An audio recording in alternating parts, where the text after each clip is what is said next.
La science joue un rôle absolument central. Non, c'est simplement que les scientifiques sont des manches pour communiquer correctement. L'image est à l'envers. Comme un petit schéma vaut mieux qu'un long discours. Je me suis perdu là, excusez-moi. Votre point ? Retournement de l'image. Nous sommes des scientifiques et nous avons nos outils.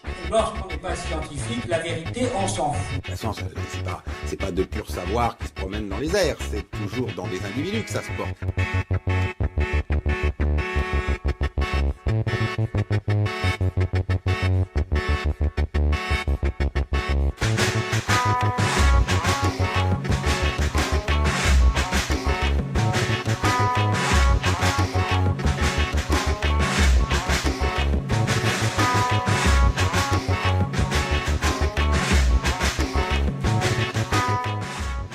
FM 93.1, bonjour à toutes, bonjour à tous, et merci d'être fidèles à rendez-vous de Recherche en cours. Recherche en cours, une émission présentée par Jean-Marie Galland et Marie-Catherine Mérat. Bonjour Marie-Catherine. Bonjour. Alors au sommaire ce matin, Marie-Catherine, il va être très largement question de transdisciplinarité avec notre invitée du jour, Natacha Seignol. Bonjour Natacha Seignol. Bonjour. Alors Natacha Seignol, vous restez avec nous bien sûr, on discute avec vous d'ici une quinzaine de minutes. D'ici là, on va faire une petite balade dans l'écosystème de la médiation scientifique avec deux initiatives. Alors la première, Marie-Catherine, cette semaine, vous êtes allée un peu écumer les bars parisiens. C'est votre droit, vous avez le droit de vous détendre. Mais par contre, surprise, vous êtes tombé dans un bar sur une conférence de vrais scientifiques avec des vrais morceaux de science dedans. Expliquez-nous, de quoi s'agit-il ? Alors en tout cas, la bière était bonne, il n'y a pas de doute. Eh bien, je suis allée au festival Pint of Science qui avait lieu du 19 au 21 mai, donc c'était de lundi à mercredi dernier. Donc, Pint of Science pour pinte de science en fait, voilà, c'est pinte de bière et pinte de science. Parce que le concept, c'est d'amener la science au public dans un lieu détendu, convivial, qui est le pub ou le bar. Voilà, donc en somme, on écoute de la science en buvant une bonne bière. Et ce festival, en fait, il a été créé au Royaume-Uni, c'était l'année dernière, la première édition. Et ça a très très bien marché. Du coup, il a été décidé de l'exporter, de l'amener en France. Et donc cette année, c'était la première édition, Paris, Lyon, Bordeaux. Et je me suis rendue à une conférence de physique. Et ma foi, c'était plutôt pas mal. Écoutez.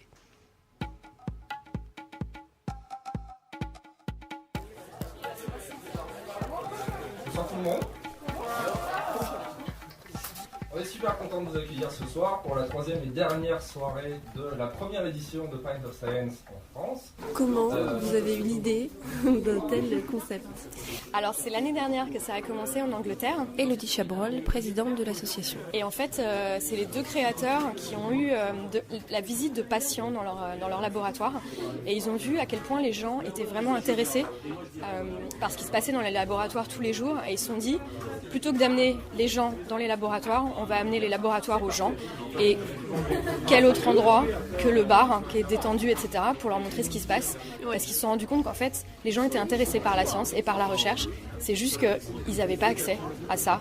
Et surtout de façon vulgarisée, etc. Donc c'est l'idée en fait, c'est parti de là. Et du coup l'année dernière on a fait ça en Angleterre. En première partie, nous allons accueillir Sébastien Volontétel qui a fait donc, alors je prends mon petit papier parce que sinon je vais foirer tous les noms de labo, qui est donc docteur en physique théorique, donc il a fait sa thèse à Paris 7 au laboratoire d'astroparticules et de cosmologie. Et donc il va nous faire l'introduction. Je vous demande d'applaudir encore. Bonsoir à tous, merci d'être venus. Donc oui, je vais parler de cosmologie, c'est mon domaine de recherche. Quel est ton ressenti après cette première présentation et le concept en lui-même, l'interaction avec le public, qu'est-ce que tu en as pensé ? Je ne savais pas trop à quoi m'attendre en venant ici, quel allait être le public, si ça allait être des gens qui lisent beaucoup de choses déjà, qui lisent Sciences et Vie ou autre. Sébastien Renaud-Pétel, docteur en physique théorique et chercheur au CNRS. Et puis finalement j'ai l'impression que c'était un petit peu divers, il y avait des gens qui sont déjà scientifiques, qui ont fait des études, il y avait des gens qui n'étaient pas du tout, qui étaient juste curieux, donc ça c'était sympa. Puis ce qui était vraiment plus intéressant, je pense, c'était à la fin, c'était le jeu de questions-réponses. Les gens, du coup, avaient beaucoup de questions pertinentes sur la science, et puis aussi, peut-être le plus intéressant encore, sur le fonctionnement de la science. Et, pour moi, c'est une réussite. Donc vous n'êtes pas du tout scientifique ? Non. Vous venez là pour la première fois. Ouais. Et alors, c'est votre impression sur cette première présentation? Bah ouais, c'était des mots un peu que je connaissais. Après, il fallait que je réfléchisse. C'était un peu compliqué quand même pour les relier entre eux. Moi, je trouve que l'ambiance est sympathique. C'est bien d'avoir... je pense que le concept est sympa dans un bar. Et oui, ça pique la curiosité. Enfin oui, on entend des choses un peu plus pointues que ce qui serait vulgarisé dans un grand journal comme Le Monde. Sans plus tarder, je vous demande d'applaudir très chaleureusement Monsieur Jean-Philippe Puzan. Donc on a parlé de mots, et moi ce qui m'intéresse, j'ai fait pas mal de vulgarisation avec des enfants. Et avant de parler de science, en fait j'aime bien parler des mots, parce que je pense que la chose la plus importante, c'est les mots. Il y a des mots là qui m'ont... que j'ai noté. J'ai noté le mot voir. Il y a un jeune homme à faire un PS pour voir la matière noire. Ça, c'est vrai que le mot voir, c'est le plus important. Vous êtes un bon vulgarisateur, j'ai l'impression que vous avez quand même l'habitude de faire cet exercice. Non, mais j'aime rencontrer les gens. Jean-Philippe Puzan, chercheur CNRS à l'Institut d'astrophysique de Paris et directeur adjoint de l'Institut Henri Poincaré. Il y a deux choses. Il y a la science, il y a la recherche, il y a la vulgarisation, et après il y a si on aime discuter avec les gens. Et là, c'est dans une atmosphère qui est vraiment conviviale. On est tous là, et je pense au début l'atmosphère est il faut dégeler un petit peu tout le monde. Et je pense qu'on peut arriver à aborder des questions qui nous font tous réfléchir et d'apprendre les uns des autres. Parce que ce qui est aussi intéressant quand on fait ça, c'est de voir les questions des gens. Moi, j'aime bien savoir ce qu'il y a dans la tête des gens, parce que voir comment eux ils s'imaginent ce que nous on est, c'est là où on apprend sur nous-mêmes. Donc c'est aussi ça qu'on gagne dans ce genre d'échange. Et je pense que d'un point de vue citoyen, c'est vachement bien que les gens se parlent. Ils se parlent de science, mais on pourrait faire la même chose de philo, d'art. Je pense que ça manque un peu. C'est-à-dire que ça fait partie vraiment de cette nécessité de rétablir du lien social partout dans le pays. Bon, donc Marie-Catherine, finalement, c'est étonnant parce que c'est un format très très traditionnel. C'est celui de la conférence de vulgarisation.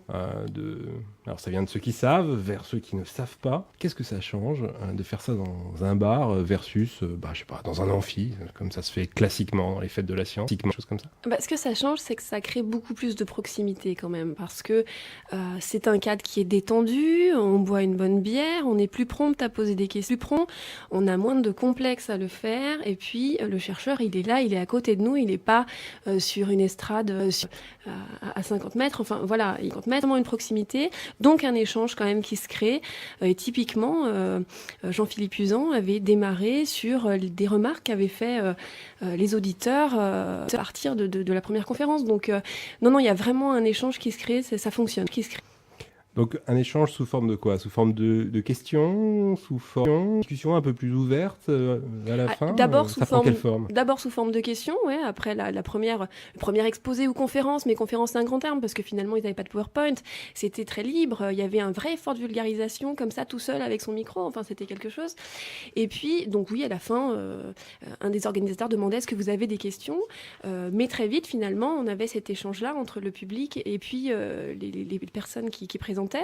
Et puis aussi, il y a eu un quiz, donc ça c'était rigolo.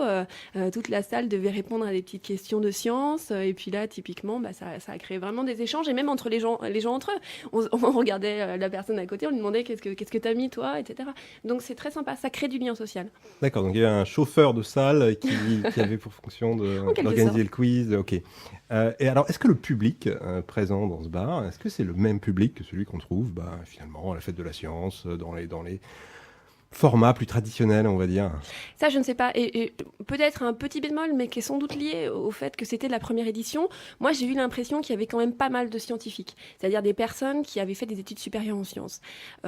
C'est peut-être lié, typiquement, oui, au fait que c'est la première année, que ça a beaucoup marché par le bouche à oreille, et que c'est plutôt les gens dans les communautés scientifiques qui ont entendu parler de ce concept. Mais il y avait quand même des personnes qui n'avaient pas fait de sciences. Typiquement, celle que j'ai interviewée venait là un petit peu en curieux, et donc, oui, ça attire du monde.